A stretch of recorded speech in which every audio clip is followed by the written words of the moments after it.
各位弟兄姊妹早晨，早晨，我哋就即將開始崇拜啦。請你檢查一下你嘅電話有冇校到靜音或者刪掉佢，而且我哋能夠專一嘅去敬拜神。喺聖經裏邊提醒我哋，佢話你到神嘅殿要謹慎腳步，因為近前聽勝過愚昧人獻祭。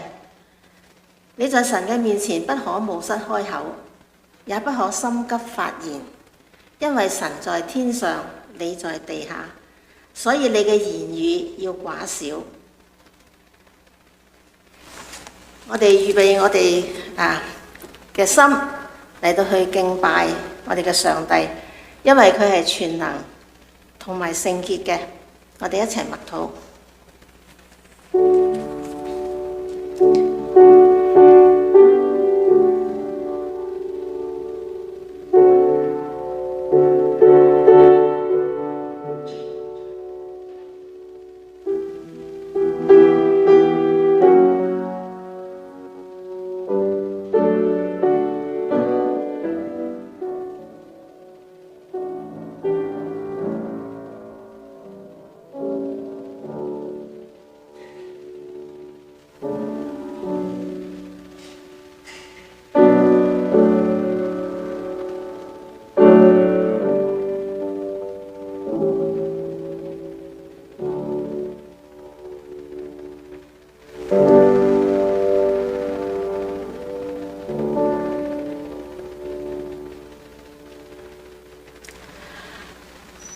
讓我哋一齊讀以下嘅聖言，讚美我哋嘅上帝，因為係佢全能同埋聖潔臨在喺我哋嘅中間。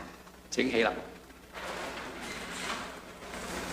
地和其中所充滿的，世界和住在其間的，都屬耶和華。他把地建立在海上，安定在大水之上。誰能登耶和華的山？誰能站在他的聖所？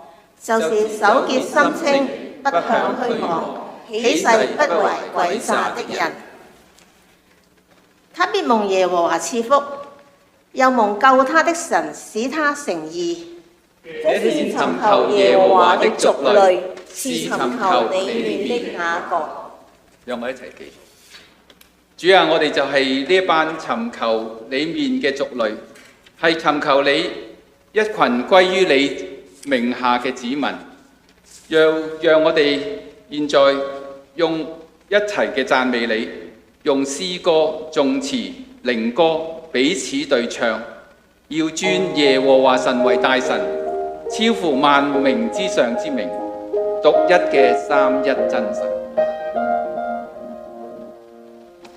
全宇宙之主是你，環宇宙聽從耶穌，宇宙神服我主，本於你，同屬你，諸天都歸於你，迎候上主，尊貴降臨，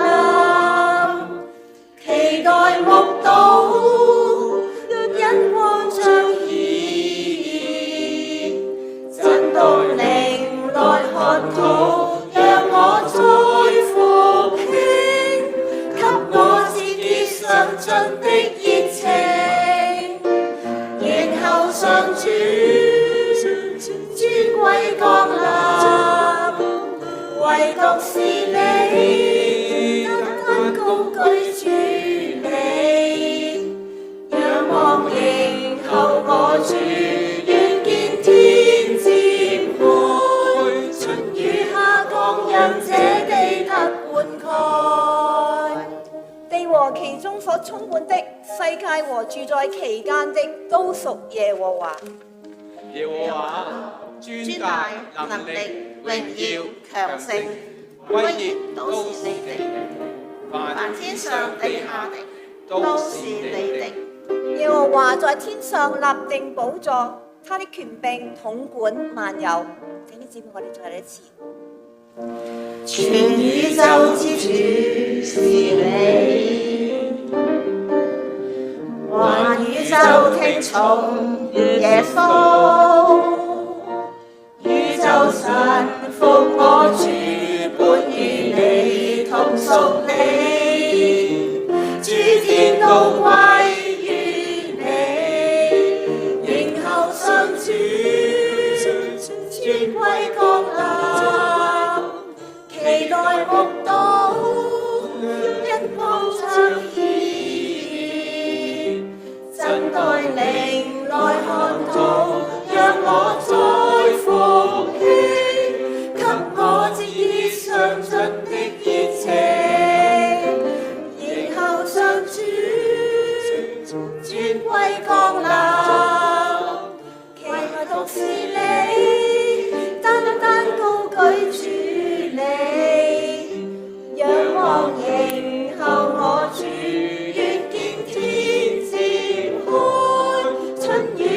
降讓這地得灌溉，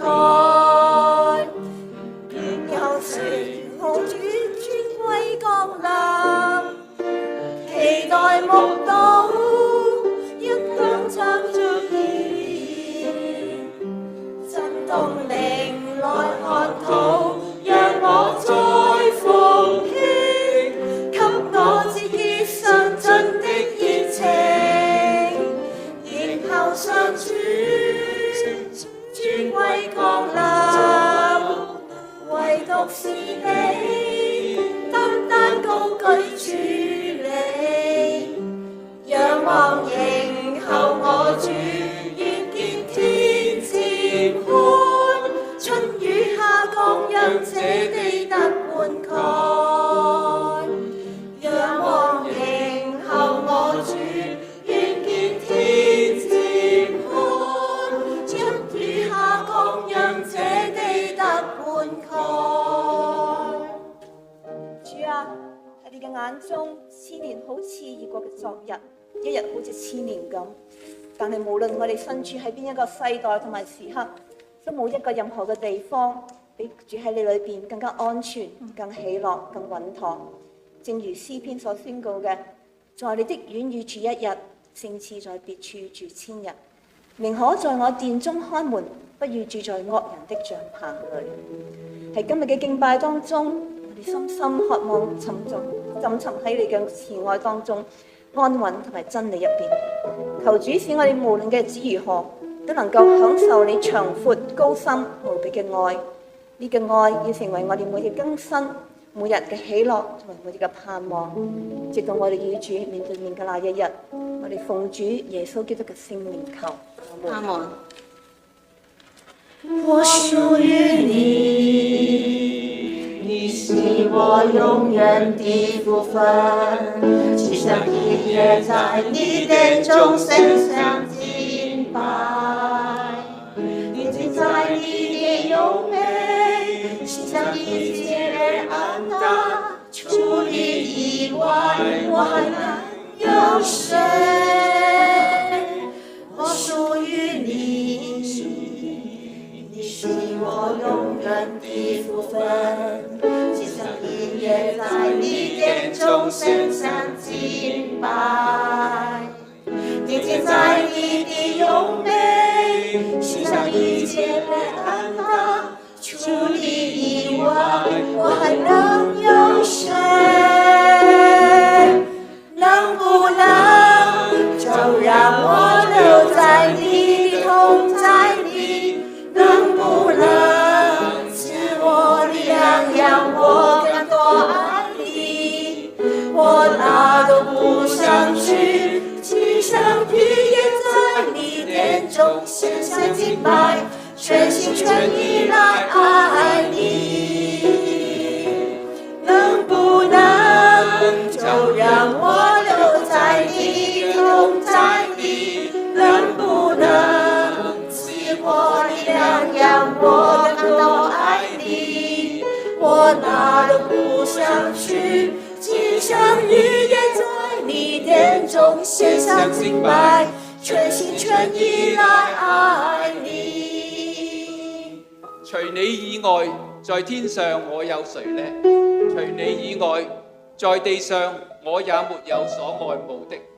我嘅肉體和我嘅心腸衰殘，但神是我心裏嘅力量，又是我的福分，直到永遠。我屬於你，你是我永遠的福分，只想聽見在你殿中獻上敬拜，聽見在你的榮美，世上一切被安搭，除你以外，我還能有誰？我屬於你，你是我永遠的福分，天上日夜在你殿中獻上敬拜，聽見在你的榮美，世上一切被安淡，除你以外，我還能有誰？我哋一齊嚟。能不能就讓我留在你的同在裡？能不能賜我力量，讓我更多愛你？我哪都不想去，只想日夜在你殿中獻上敬拜，全心全意來愛你。能不能就讓我留在你的同在裡？能不能賜我力量，讓我更多愛你？我哪都不想去，只想日夜在你殿中獻上敬拜，全心全意來愛你。我哪都不想去，只想日夜在你殿中獻上敬拜，全心全意來愛你。獻上敬拜，全心全意來愛你。獻上敬拜，全心全意來愛你。你哋知道嗎？如果我哋真真正正嘅住喺主嘅裏面，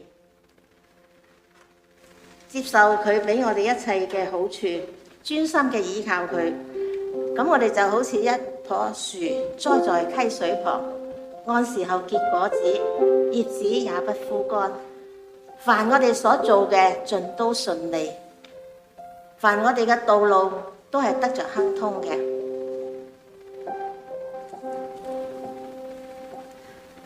在那乾旱沒有水的荒土處，仍舊切慕你，渴想把你尋求。平和安穩中滿是力量，悔改安息中必得救。仰望信靠，應本展翅萬里。弟兄姊妹，我哋再一次。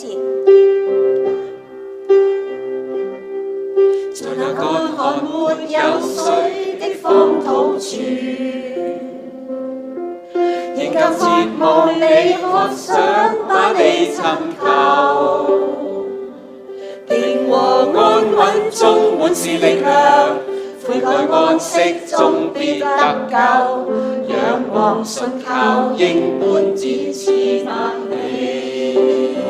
常住你愛裡，居於恩主裡，又像那枝子緊緊結連樹幹區。常住你愛裡，居於恩主裡，承受活水滔滔湧進，永不枯竭。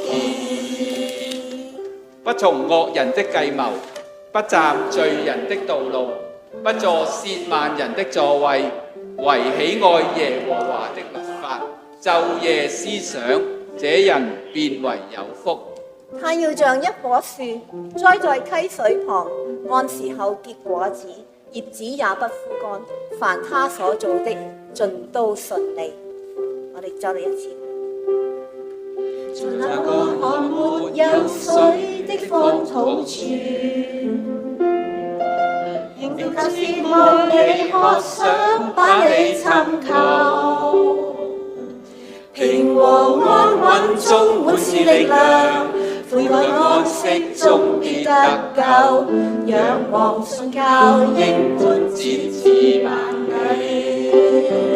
常住你愛裏，居於恩主裏，就像那枝子緊緊結連樹幹區。常住你愛裏，居於恩主裏，承受活水滔滔湧進永不枯竭。常住你愛裏，居於恩主裏，又像那枝子緊緊結連樹幹區。常住你愛裏，居於恩主裏，承受活水滔滔湧進永不枯竭。主啊，我哋真係需要你住喺我哋嘅裏面，居於恩主裏，又像那枝子緊緊結連樹幹區。主啊，我哋願意結連於你。愛裏，居於恩主裏，承受活水滔滔湧進永不枯竭。主啊，你喺我哋嘅裏面就係我哋嘅力量。在那乾旱沒有水的荒土住，仍舊切慕你，渴想把你尋求。平和安穩中滿是力量，悔改安息中必得救，仰望信靠應判展翅萬里。我哋嘅主，我哋嘅神，我哋能夠住喺你嘅裏面，係從天上屬靈俾我哋嘅福氣。呢一個福氣何等嘅美好！因為我哋可以連於元首基督。當我哋遭遇到患難或者遇上疾病嘅時候，我哋都可以靠着主得到能力，得到平安。幫助我哋眾弟兄姊妹每日都能夠操練與主結連，以致我哋能夠將我哋嘅軟弱變成剛強，將我哋嘅憂傷變成喜樂，將我哋嘅焦慮變成平安，又能夠勝過冷惡者，並且喺生命嘅裏邊好自然嘅能夠流出愛心、恩慈、良善嚟到榮耀神你。願你幫助我哋，祈禱奉耶穌基督聖名求，阿門。今日講到嘅經文係記載喺提摩太前書2章1至8節。呢短短嘅8節經文，我哋係一齊去誦讀。我哋一齊讀。我勸你第一為萬人懇求、禱告、代求，為君王和一切在位的也該如此，使我們可以敬虔端正、平安無事地度日。這是好的，在神我們救主面前可蒙悅納。他願意萬人得救，明白真道。因為只有一位神，在神和人中間只有一位中保，乃是降世為人的基督耶穌。他捨自己作萬人的贖價，到了時候，這事必證明出來。我為此奉派作傳道的，作使徒，作外邦人的師傅，教導他們相信，學習真道。我說的是真話，並不是謊言。我與男人無憤怒，無爭論，舉起聖潔手，隨處禱告。今日我哋好開心，有劉家斌牧師嚟到我哋嘅當中，用聖經嘅話語教導我哋。咁個題目咧係少議論，多禱告。希望我哋都能夠留心去聆聽神俾我哋嘅教導。請劉牧師。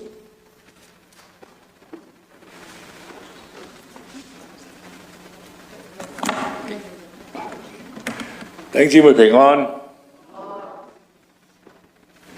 見面咧，應該過咗成大半年，應該好似我舊年係嚟嗰陣時好凍嘅，着晒大褸。今日嚟咧就覺得都唔係喎，今朝早都好涼喎，非常之感恩能夠喺呢度同大家再一次見面。咁今日咧我就諗住講呢個題目咧係少啲議論，多啲祈禱。唔好講咁多無謂嘢，有話就同上帝講。咁會唔會好似嚟得好唐突咁呢？呢兩句話或者定呢個題目。咁一係我真係有感而發，有觀察而引致我有呢個衝動。特別係頭先一入嚟嘅時候呢，起碼我入嚟嗰陣嚟見到有一位老牧長喺度分享，劉恩德牧師，大家有邊個都記得佢啊？我唔識佢㗎，但係我知道佢曾經係尖沙咀全人生命堂嘅主任牧師，而家唔知退咗休未，我唔知啊。咁但係我見到佢出嚟，仲要係講10個童女嘅比喻，其實佢大意上就係話時間無多啦，你唔好喺度做埋咁多無謂嘅事，醒醒定定做人。呢個係一個警告嚟嘅，唔係一個提醒啊！弟兄姊妹，我聽好多人嘅分享啦，同埋好多人埋嚟同我講聲：哎呀，多謝你嘅提醒啊，牧師咁。但係我心裏邊，我成日就係喺度諗，如果係我自己去同大家講嘅提醒下，喂，得閒入茶啊，得閒睇兩段聖經啊，咁可以係一個提醒。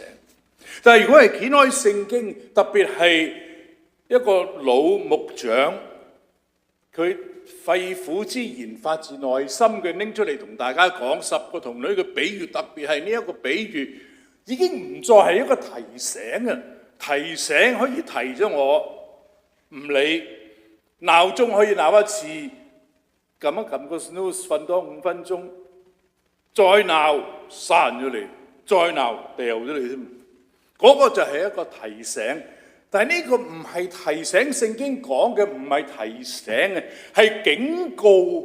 所以弟兄姊妹，今朝我真係我冇寫落嚟嘅，呢個係我突然間睇咗劉牧師嗰個劉牧師嘅勸勉之後，我就發覺係我哋唔係講呢度嘅人，係整個耶穌基督嘅教會都已經時日無多，整個地球嘅人都已經時日無多，我哋唔可以再坐喺度渾渾噩噩咁樣彼此提醒下啦。咁唔係，弟兄姊妹，請接受聖經嘅勸勉，請接受耶穌基督嘅勸告。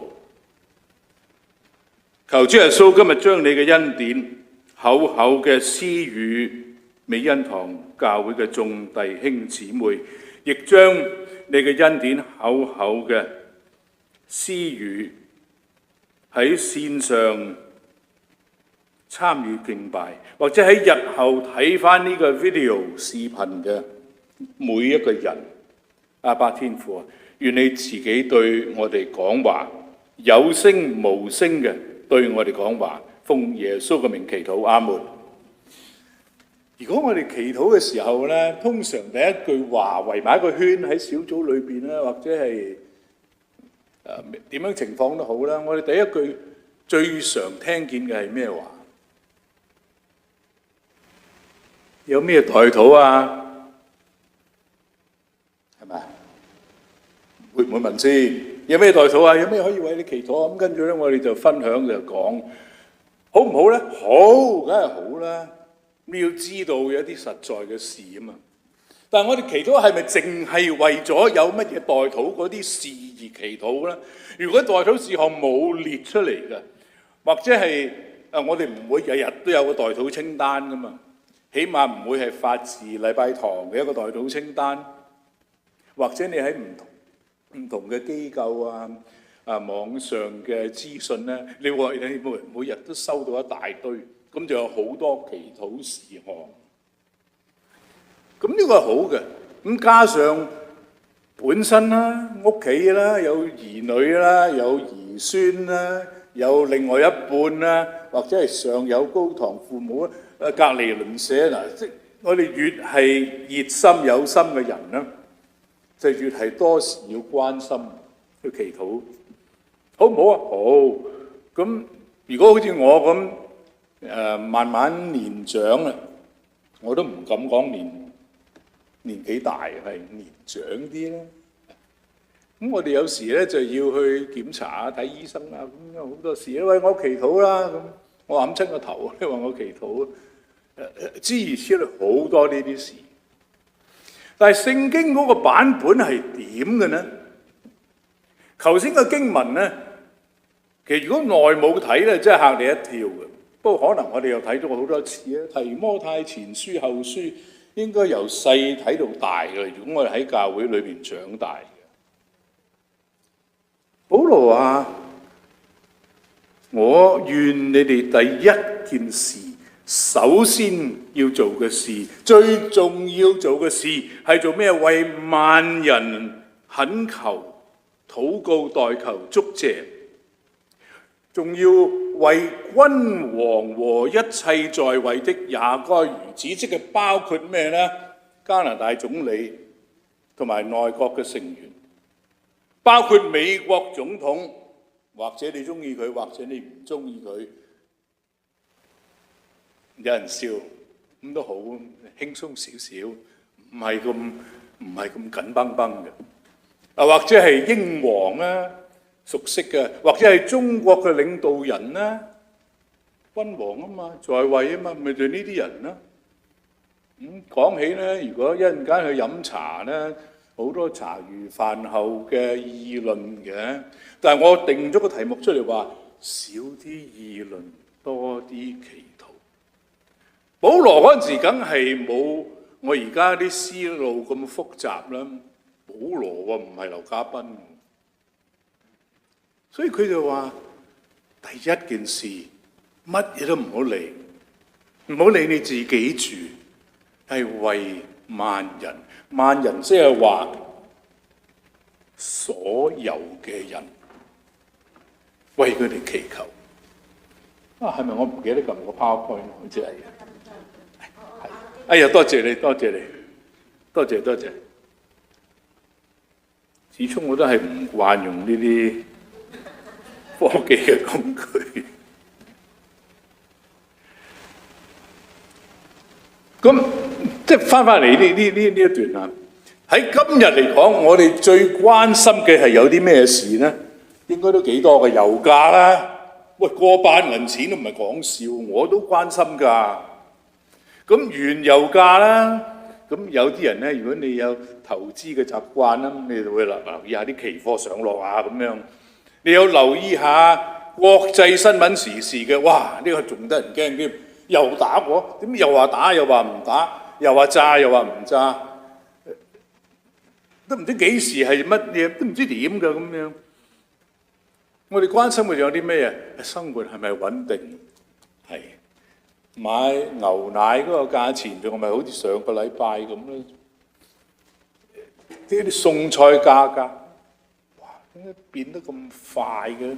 咁都好關心嘅喎，呢啲係。咁啊，頭先講過啦，個人健康啦，社會風氣，哇！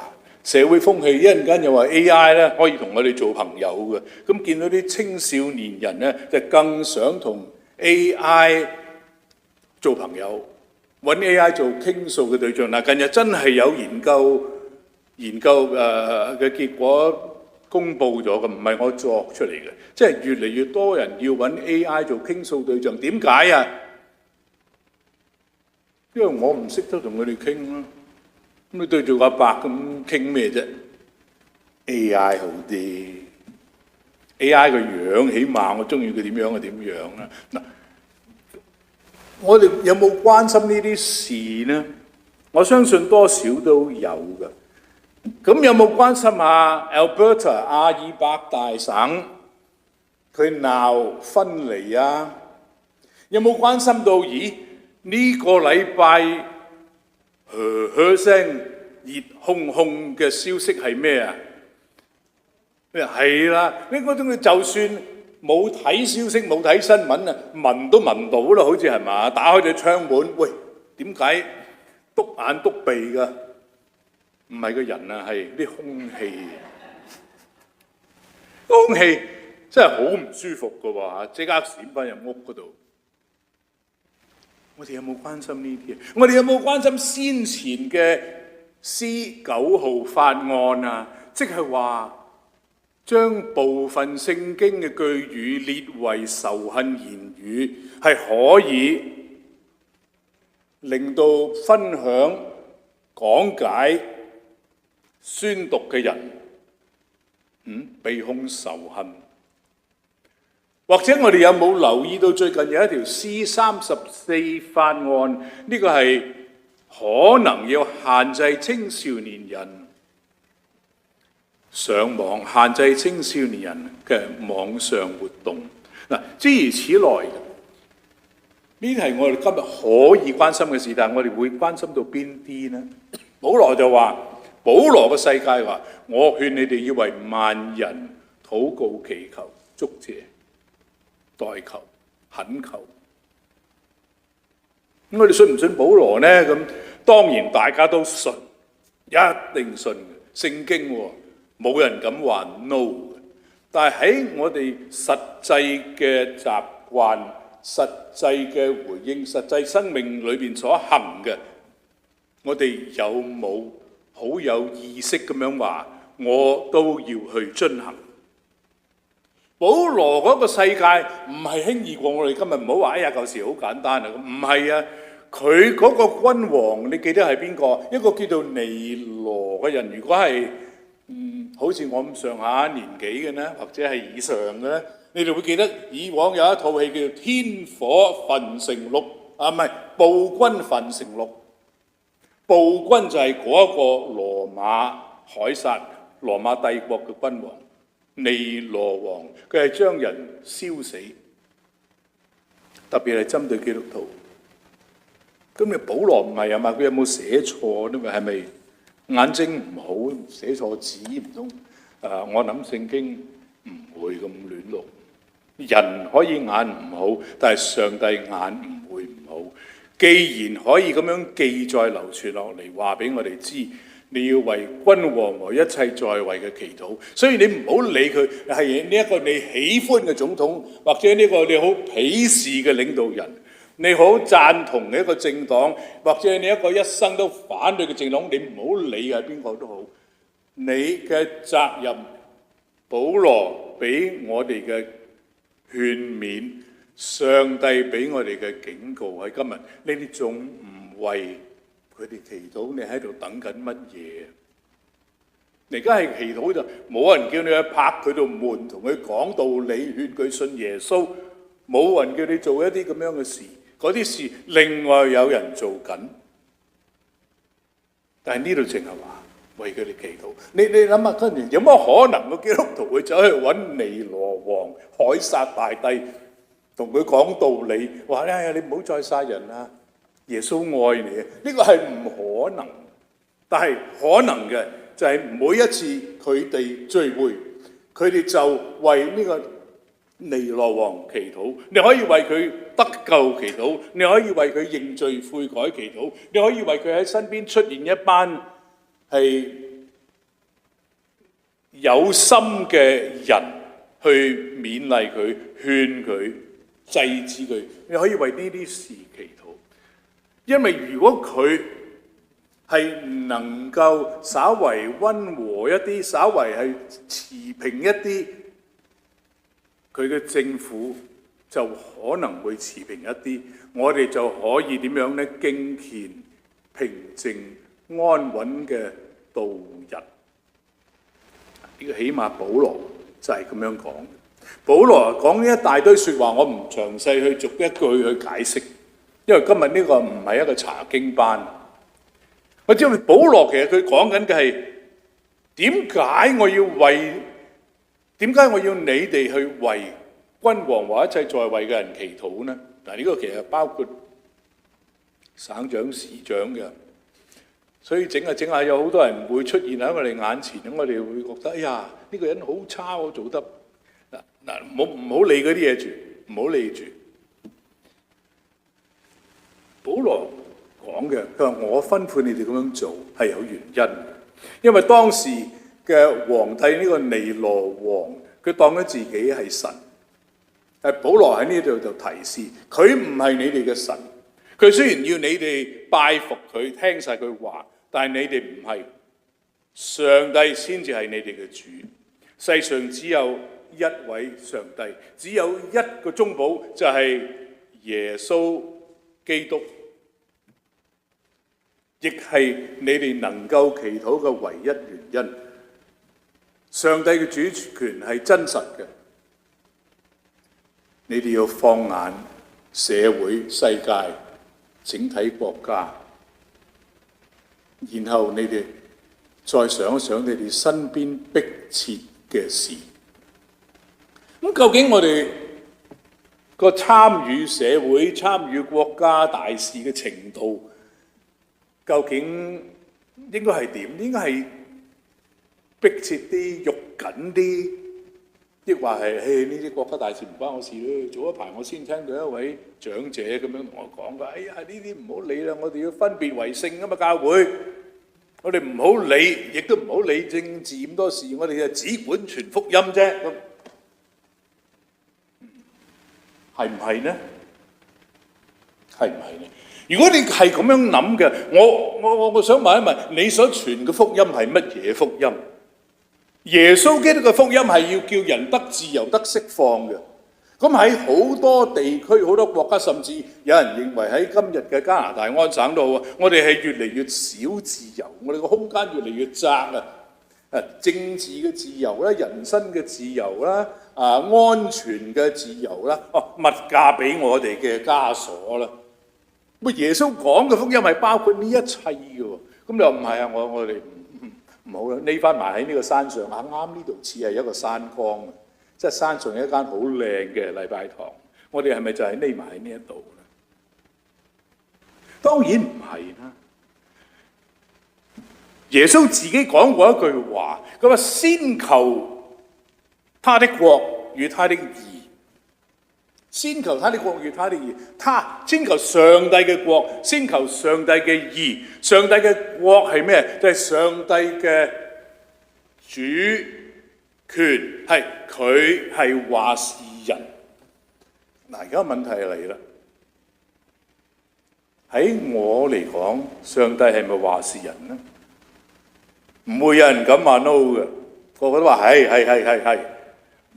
完之後呢，一陣間離開呢個停車場，係唔係上帝話事呢？嗱，我哋自己問自己下，唔好去話人哋。我自己問翻我自己，我日朝早就喺度咁樣問上帝：你係咪我嘅話事人？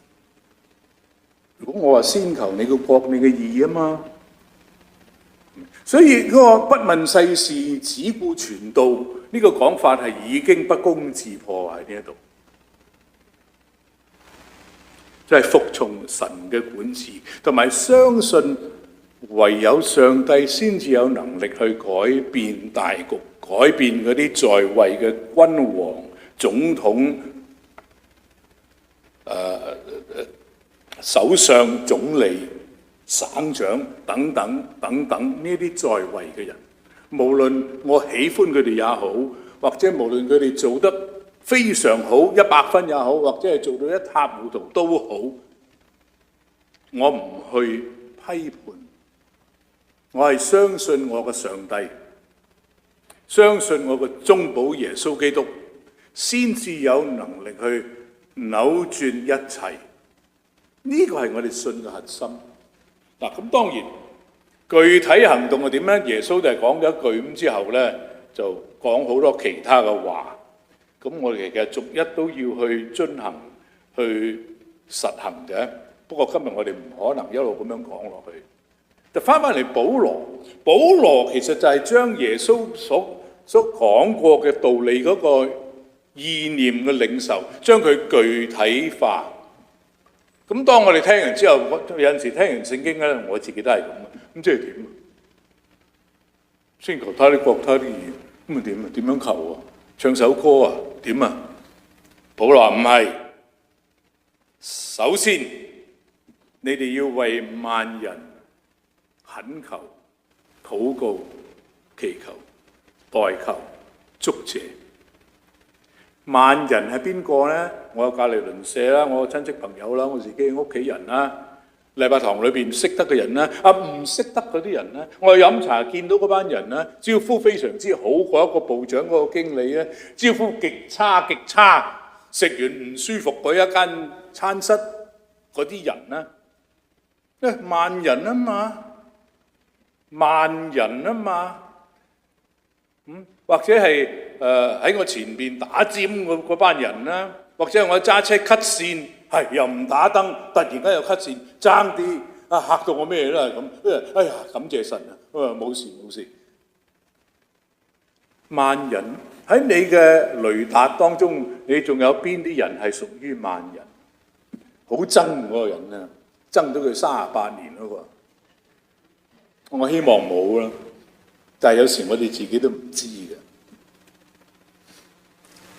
願聖靈從輕輕提示我哋，至到嚴重警告我哋，等我哋今日真係心裏邊有一個無形嘅動力，將我哋推向轉變更新。就係由保羅呢一句話，第一件事佢乜嘢都唔好講，唔好問咩代禱事項。首先為咗加拿大，為咗你哋嘅總理，或者你近啲啦，唔好去攞托華咁遠啦，大佬。Markham 市有個市長㗎喎。如果今日問你哋知你嘅市長叫咩名嘛？咁應該好多人都知嘅，因為佢真係好識做嘅。Frank Scarpitti、薛家平嗰啲佢真係好識做。佢幾廿年前我同佢做過短暫時間嘅同事，所以佢咁吃得開。不過好多人都認為佢好啊，做得好啊。嗱咁你會紀念佢啦。咁如果第時換一個冇佢咁識做嘅，你又唔識嘅，做一啲事出嚟你又唔喜歡嘅，又唔認同嘅，又話要教會點，又話要收地，又話好多令你反感嘅事，咁你會點樣對待佢呢？係咪仍然為佢祈求？咁呢個大家呢，就要去諗，去揣摩，因為只有一位神，一位中保。係呢個上帝，呢位耶穌基督，係佢吩咐我哋透過使徒保羅吩咐我哋咁樣去做嘅。嗱，咁當然有好多爭論點啦，譬如話山火咁我哋坐埋，如果講代禱事項嘅時候，會唔會話為山火祈禱啦？咁好啊。其實最衰都係邊個啦？佢又唔去救火，佢又唔疏散啲人。嗰度嘅原住民嗰啲咧，又話政府乜嘢喎？又話嗰度唔夠設備喎，又話 cut 咗 budget。嗱，我哋好容易咧就俾呢啲事帶到去冇雷公咁遠，翻到嚟，得2分鐘啫，祈禱啦。呢個唔係保羅所講嘅為萬人懇求、禱告、代求、祝謝。如果話為山火祈禱，我哋感謝上帝天父，我哋起碼有一個最基本嘅機制去應付呢啲天然災害。但係我哋人係會有疏忽缺陷，甚至各種嘅錯，求天父喺呢一種種種嘅錯漏當中，你挽回我哋。感恩嘅，好似到而家為止咧，都唔係聽見有咩人命嘅損失。但係我哋點樣為呢啲事祈禱呢？或者我哋個人啲嘅，會唔會感到投訴無門啦，有冤無路訴啦？咁以至咧喺度議論啊，今年10月咧又嚟啦喎，安省有選舉喎，市長要面臨選舉喎，特別係多倫多市喎，係咪？咁接踵而嚟嘅咧，就會有省選啊嘛。咁啊唔知幾時咧就會有聯邦大選。每一次咧都係議論紛紛嘅。有啲我識得嘅候選人，我就會勸大家去支持佢；唔識得嘅就唔好理佢咯，希望佢唔得咯。咁有啲人咧就話唔係，我哋要多啲華人參政嘅，冇咩唔妥㗎嚇。但係唔好唔記得出嚟從政咧，其實係能者當之嘅，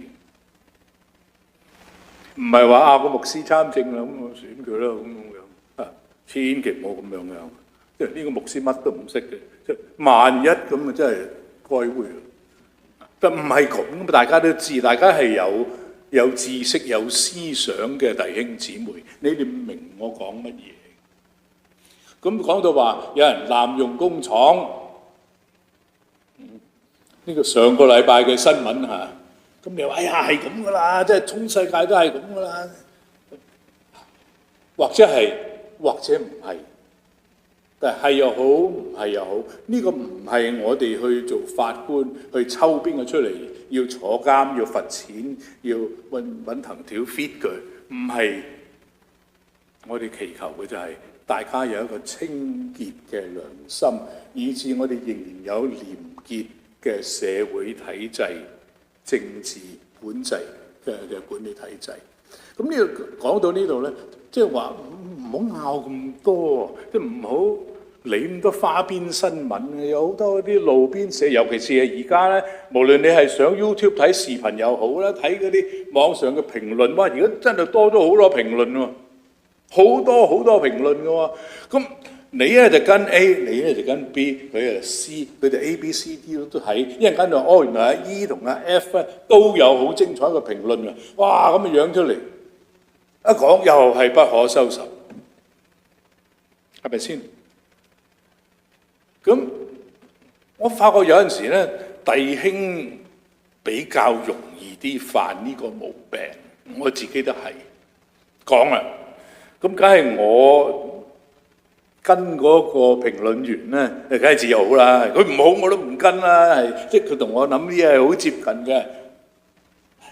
有時咧就太過貼身咧，就係討論嘅時候就變咗係呢個啱啲，你嗰個都有啲咁多道理啦。咁議論變成爭論，爭論變成爭拗。過咗15分鐘、20分鐘，個祈禱時間將到啦，得返2分鐘祈禱啦。4個人咧就圍埋我哋嘅祈禱啦。一個人唔代表啦咁。我希望呢個唔係大家熟悉嘅模式或者係習慣。如果係嘅，我哋求主耶穌感動我哋，改變我哋。祈禱就係祈禱就係祈禱，唔係去做偵探去發掘背後嘅原因，唔係去判斷邊一個做得好。更糟糕嘅就係唔係判斷咧，以前咧幾廿年前嗰個咩省長咧就好啦。你咁冇意思嘅咁樣，係咪？留翻飲茶先講啦。我哋祈禱嗰陣時咧就唔講呢啲，祈禱就係祈禱，祝福就係祝福。咁喺分歧當中，萬一遇到分歧咁點咧？頭先講到弟兄啊，有個好容易即係兜咗路，係啦，講多咗，分享多咗嘅咁樣嘅毛病。咁保羅咧就話：我願弟兄們啊，禱告，隨處禱告嗱，係隨處。唔係翻嚟禮拜堂，下個禮拜3我哋8點鐘喺禮拜堂見先祈禱啦。咁唔係啊，你心裏邊係唔諗起要祈禱就即刻祈禱。喺酒樓咁點啊？酒樓咪盡量第一簡單啲，但係坐埋一邊一樣祈得到嘅。喂，有人望住嘅喎，咁咪由佢望咯。真係咧望住唔得咧，你咪望翻佢啦。喂，祈禱啊，咩眼耷低頭噶嘛？邊個話祈禱要眯埋眼耷低頭嘅？聖經有冇咁講？冇噶嘛。我點解唔可以擘大眼祈禱？係啊，你問一烏傳道啊，即係早年前同佢喺中東去短宣嗰陣時，我哋去食阿拉伯餐，係咪阿拉伯餐？中東餐啊，周圍都係阿拉伯人喺嗰度。嗰陣時係唔歡迎基督徒去咁樣祈禱敬拜，咁點謝飯啊？擘大眼謝飯咯，感謝天父賜我哋飲食，哇！有羊肉，有呢樣有嗰樣，咩唔得啊？咩唔得係嘛？我哋喺嗰度嘅同工日日都係咁樣，點解唔得？總之你翻到去你嘅暗室祈禱，你點樣姿態冇人理你，你趴喺地五體投地都得，但係喺街係咪一定要咁咧？有陣時係可以㗎。尋日我哋去到 Sibyl Point 嗰度有一個我哋嘅聚會，我哋有成30人喺嗰度唱詩敬拜。點知我留意到，側邊嗰啲人全部包頭嘅，嗰啲女士全部包頭，男士全部留鬚黑皮膚嘅。我話：我哋喺穆斯林群體當中喎，但係唔緊要。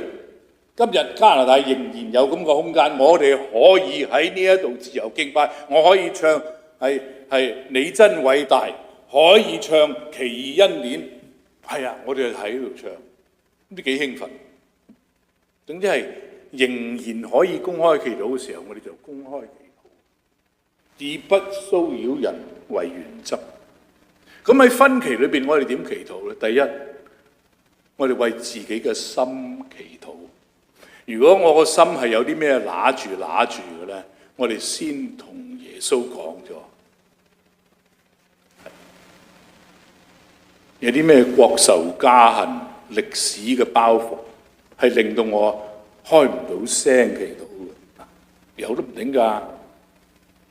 我先喺上帝嘅面前話俾佢知，我唔識得為原住民祈禱呢。嗱，我哋同佢冇乜仇恨啦。咁呢個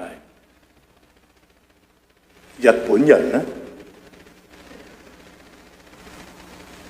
我知我咁樣講呢，可能會踩雷嘅，但係就係尋晚我喺我一群嘅舊同學當中呢，有啲竟然真係而家係仍然冇辦法放低呢個包袱，傷害自己，亦都攔咗我哋同上帝之間嗰種服從嘅關係。喺耶穌面前求力量啦！如果我哋真係唔識祈禱咧，唔怕宣告上帝嘅話。我發覺有好多詩篇咧係禱文嚟嘅，而且係同我哋為國家、為政府祈禱係非常之有關係，為教會祈禱好有關係。當然我亦都唔係喺呢度再講咩祈禱嘅詳細嘅講課。其中有一節呢，我可以同大家講一講嘅，我應該冇打 PowerPoint 出嚟，就係詩篇72篇第8節。呢個其實係宣告緊加拿大嘅主權。加拿大係屬於邊個㗎？咁或者你會問加拿大屬於邊個？咁屬於我哋嘅咯，我哋有份俾錢㗎嘛。咁係個政府係我哋合力去支持嘅，但係呢個國家嘅主權係邊個嘅咧？有啲人會話係英皇查理斯。對唔住啦，而家我都唔係幾，我唔係幾信服於佢，我仍然有為佢祈禱，但係佢唔係以前我熟悉嘅英女王。咁屬於邊個啊？72篇詩篇72篇第8節呢一句金句啊，原來係刻咗喺我哋嘅國會山莊個 Peace Tower 裏邊，作咗落嗰幅牆嗰度，係國家立憲立國嘅時候嘅一個根基，一個柱石嘅經文。呢度講咩咧？翻譯咗出嚟和合本咧就話，他要執掌權柄，從這海到那海，從大河直到地極。我哋就套用呢句金句，成為加拿大立國嘅一個柱石。他當然係講上帝耶穌基督。咁我哋就話耶穌基督先至係加拿大嘅主，佢嘅主權係由東至大西洋，西至太平洋，係由南邊美加嘅邊界到北極圈我哋嘅疆界，呢一大片地土裏邊嘅一切，詩篇24篇第1節，地和其中的一切都係屬於耶和華嘅。咁你哋走去掘金，掘呢樣礦產，掘嗰樣礦產，而且喺度爭拗嗰啲石油應該係歸邊一個，搞到家嘈屋閉啊！而家真係石油歸邊個，嗰啲收咗啲錢係邊一個，應該點樣分？嗰條運石油嗰條油管可以經過邊度，唔可以經過邊度？哇！咁又拗餐死，我哋都可以參加好多意見嘅。聖經打開咗就唔同我哋研究咁多。佢話呢一切都係屬於耶穌基督嘅。你喺祈禱當中，祈禱嘅時候，你哋將呢一切都獻俾上帝，你哋宣告係屬於你嘅，任何人都不能夠擅作主張。頭先我講我有一位牧長，佢係專責去關顧加拿大嘅議員、國會、聯邦國會議員、省議會議員、市議會議員，係啊，即係佢同佢嘅團隊係逐個議員去揾，同佢哋講：我可唔可以為你祈禱？我可唔可以為你祝福？咁有啲人就自不然話：no thank you，no thank you，得閒飲茶啦。但係有啲人就話：我需要你哋為我祈禱，無論佢哋嘅信仰背景係點樣樣都好。弟兄姊妹，我哋有冇咁樣嘅心腸？我哋係應該有咁嘅心腸。我自己有個習慣，就係每逢去行摩嘅時候咧，如果見到有啲警察喺度站崗，或者係比較空閒，即唔係成堆人擁住佢有事唔得閒嗰陣時，我會埋去輕輕同佢講，我話 Officer， 我可唔可以用你1分鐘嘅時間？咁有啲人以為我報案，我話我唔係報案，唔使緊張。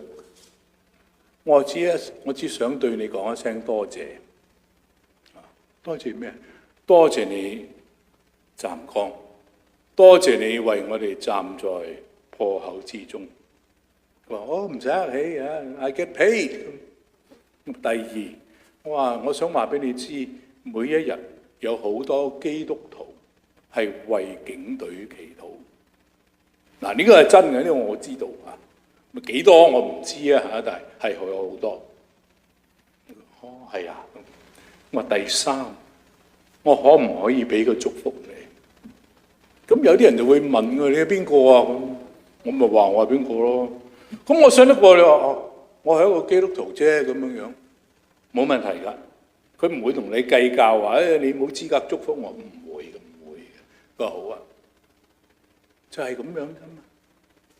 咁有冇用啊？會唔會改變成個警隊？我唔知，但係我知道嘅就係我做到我能夠做嘅一件事，我做到我應該做嘅事。所以弟兄姊妹，求主顛覆我哋對祈禱嘅理念。我哋好多時就係以為祈禱咧就係圍埋一齊圍個圈咁為某一啲事祈禱。當然呢個係重要嘅。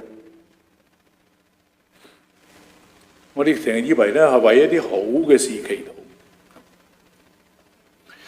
耶利米先知喺佢嗰個年代咧，當以色列人被擄到巴比倫，今日我哋好多人我哋都會覺得自己係被擄嘅，可能會覺得自己咧係無可奈何，困咗喺一個困局裏邊，冇法子出翻嚟。我有時會覺得咁樣樣嘅，祈禱幾好耐都唔轉變嘅，點解會咁嘅？點解唔得嘅？點解唔得嘅？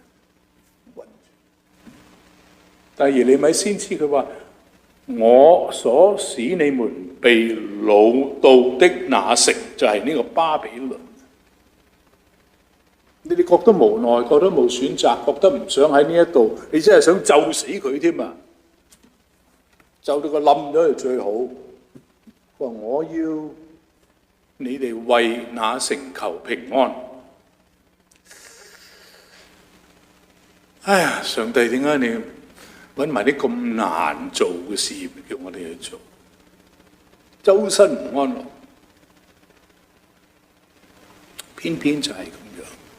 咁我哋如果釋經、查經、研經咧，背後有好多原因嘅。我哋可以一路解呢段聖經解到咧，係唔關我哋今日事嘅，係嗰陣時啲猶太人衰嘅啫。今日嘅基督徒係不受影響嘅。我哋可以咁解經嘅，但係如果係咁樣嘅咧，你將舊約聖經搣咗佢出去，淨留翻四福音書，留翻耶穌最動聽嗰啲話，咁啊啱啦。咁你嗰本聖經咧就兩張紙印晒出嚟，係咪咁咧？當然唔係啦。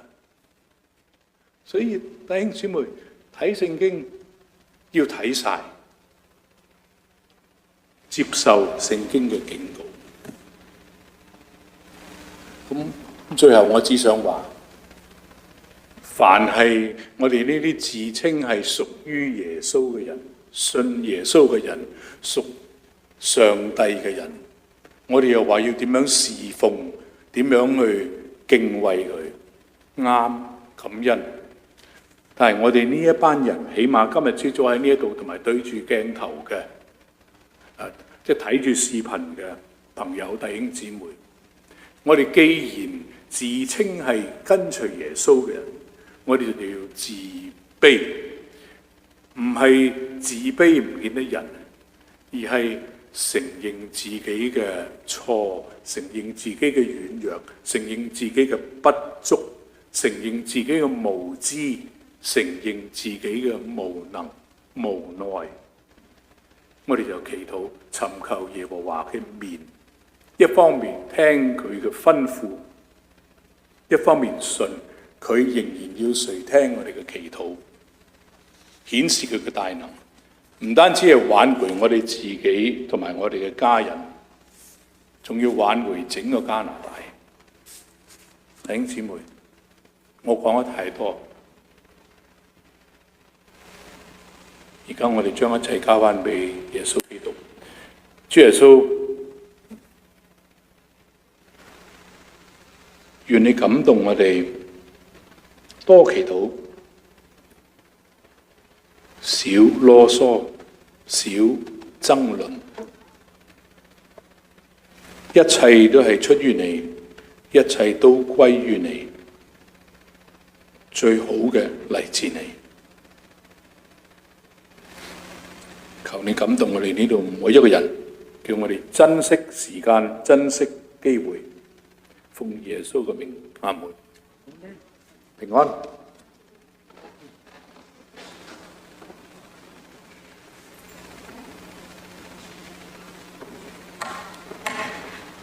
好多謝劉牧師今日俾我哋嘅警告，希望大家都記住呢啲嘅警告。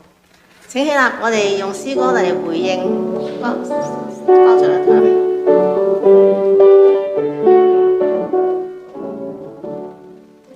不住祈禱，住在身邊；不住祈禱，主必聽見。注意去落，永遠信聲；不住祈禱，他必答應。不住祈禱，求主供應；不住祈禱，他賜豐盛。大小所需，主必看顧；不住祈禱，主恩充足。請弟兄。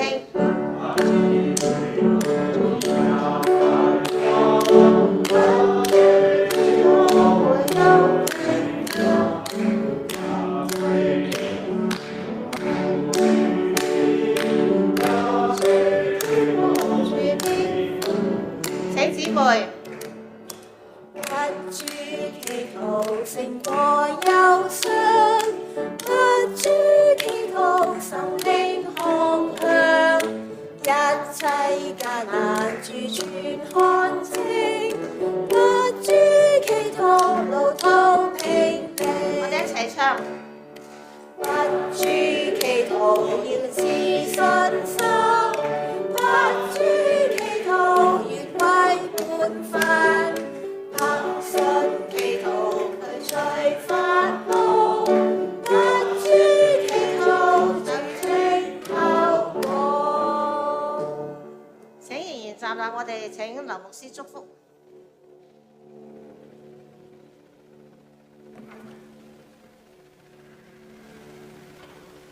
我哋領受耶穌基督嘅恩，耶和華賜福俾你哋，保護你哋。耶和華以佢嘅面光照你哋，恩待你哋。耶和華向你哋仰臉，賜你哋真嘅平安。阿門。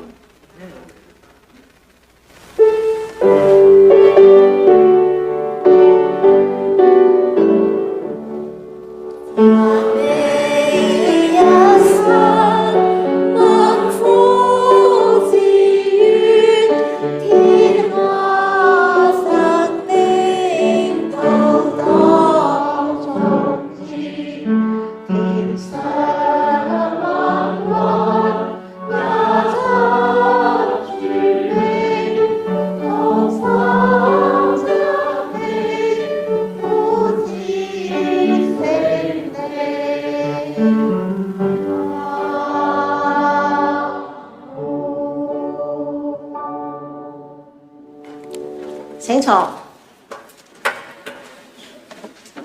好感恩今日神俾我哋大家弟兄姊妹能夠聚埋一齊嚟到去敬拜佢。咁我哋好開心咧，我哋新嘅一季主日學老師咧 Andy 梁弟兄已經喺我哋嘅中間，一陣間係教導我哋嘅主日學嘅。好啦，咁咧阿烏傳道咧會喺今晚開始。就放3個星期嘅假，一直到8月14號翻嚟啊！咁佢今次去咧唔係只係度假，先咧係要做一啲宣教同埋培訓嘅工作，去馬來西亞嗰邊。咁佢同阿師母跟住都有一啲好好嘅時間去休息。咁我哋可以為佢有呢段時間嚟到禱告。如果弟兄姊妹有咩事咧，咁你可以聯絡我 Johnny 或者係Raymond 弟兄。咁樣我哋就即係會為你安排，希望冇事啦嗬。咁一陣間完咗之後咧，我哋會有一個會友嘅貴會，所以你完咗之後，你默禱之後，你可以仍然坐喺呢度。如果你有3急嘅咧，可以隨便去鬆動一下。咁就記得開完會之後，最遲11點40分。35分之前翻到嚟呢度咧，我哋開始我哋嘅主日學啊。咁主日學嘅課程係今日開始，一陣間開始。咁呢個題目好吸引人喎。佢話咧舊約聖經嘅小人物喎。咁 Andy 弟兄點樣介紹嗰啲我哋完全都唔會諗到嘅小人物，好似我咁細咁。唔係，我唔係嗰度啊。咁咧佢哋所做嘅事情點解會記載喺聖經上邊咧？即係神一定有佢自己嘅美意喺當中，俾我哋有好嘅教導嘅。好啦，咁跟住咧，我哋嘅好快第98屆港九培靈會，我哋記得我哋重啟崇拜之後咧，一路到而家已經唔經唔覺已經去咗第6年嘅港九培靈會嚇。咁咧就有研經3位講員咧，我已經係擺咗喺出邊門口嗰度，你一陣間可以喺門嗰度睇。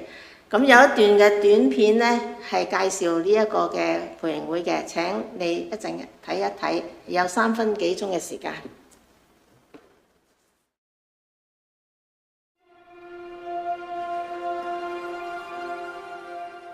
炎熱嘅夏天又臨到，1年1度嘅港九培靈會咧，又將會舉行啦。好多人都開始留意末世嘅光景。喺末世裏邊，到底我哋應該點樣做呢？耶穌基督喺馬太福音講到關於10個童女比喻嘅時候，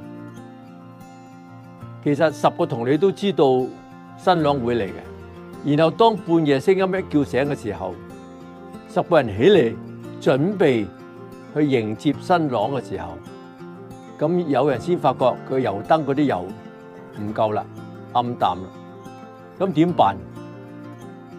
所以有啲人要急急腳喺嗰個時候去添油，但係聖經所記載嘅就係只有5個係可以入到去同新郎一同坐席，其他5個係被拒諸門外。有人以為嗰5個唔警醒，唔係，10個都瞓着，10個都叫醒，不過佢哋個光發唔到。你們的光也當這樣照在人前，叫他們看見你們的好行為，便將榮耀歸給你們在天上的父。發光同榮耀神係同一件事情嚟嘅，唔單單只係世人好恐慌，連基督徒都好似心驚膽跳咁。問題就係喺等嘅時候，等幾耐啊？唔知道啊！你話等會唔瞓着覺，真係幾難。唔係身體嘅問題，係心靈嘅問題。又唔知幾時嚟喎，咁所以我好相信唯有神嘅話語可以照明我哋前面嘅路，因為神嘅話係我哋腳前嘅燈，路上有光，係咪？仲有我哋要知道個時代係要警醒嘅時候，冇聖靈藉着神嘅話語提醒我哋警醒不了。所以每年嘅港九培靈會，我哋稱呼港九，因為以前係8日喺香港，8日喺九龍，所以當時我哋去申請嘅時候個名叫港九。但係現在呢個港九培靈會已經係全世界㗎啦。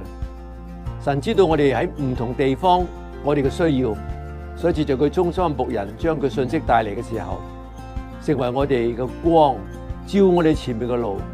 有聖靈感動我哋，先能夠明白聖經裏面所講嘅耶穌基督個救贖嘅恩典係何等嘅偉大。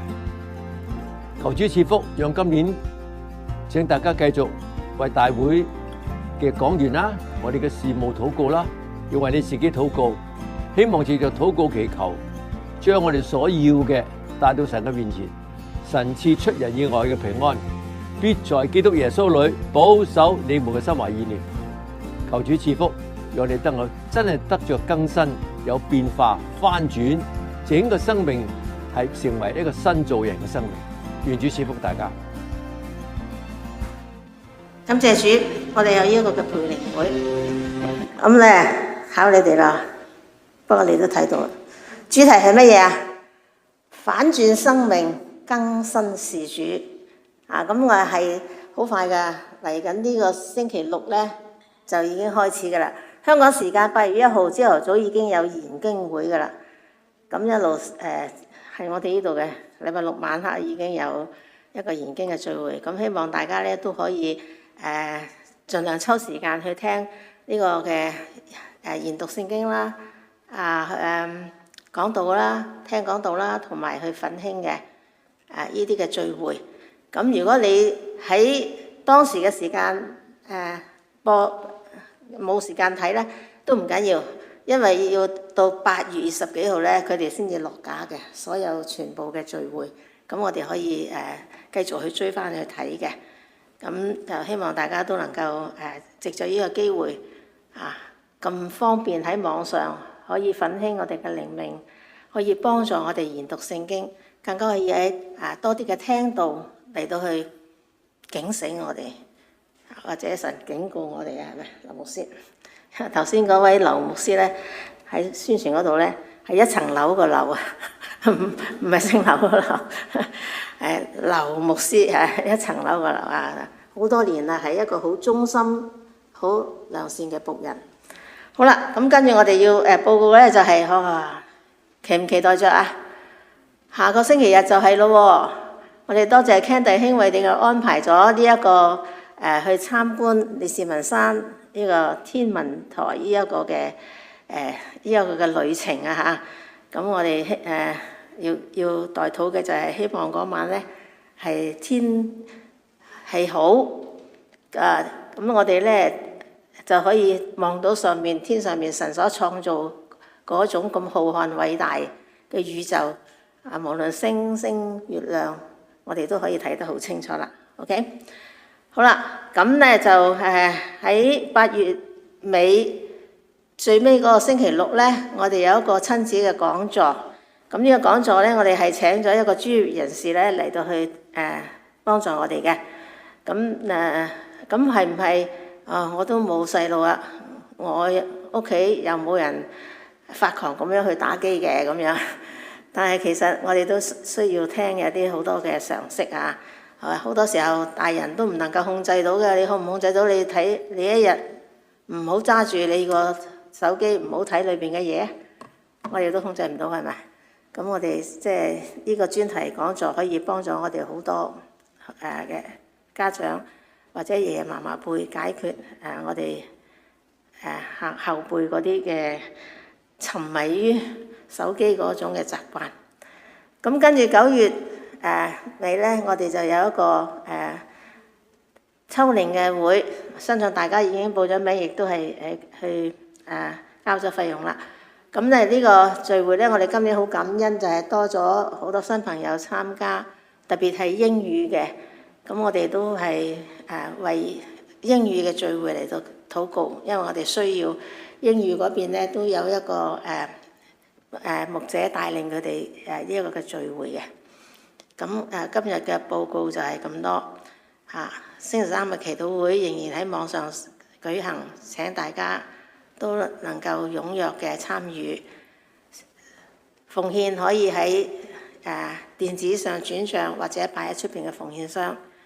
咁跟住咧，我哋喺 YouTube 嘅溫習咧係會遲3、4或者5日就可以擺上去㗎啦。因為弟兄要做後期嘅工作先至可以擺上 YouTube。咁我報告就係咁多。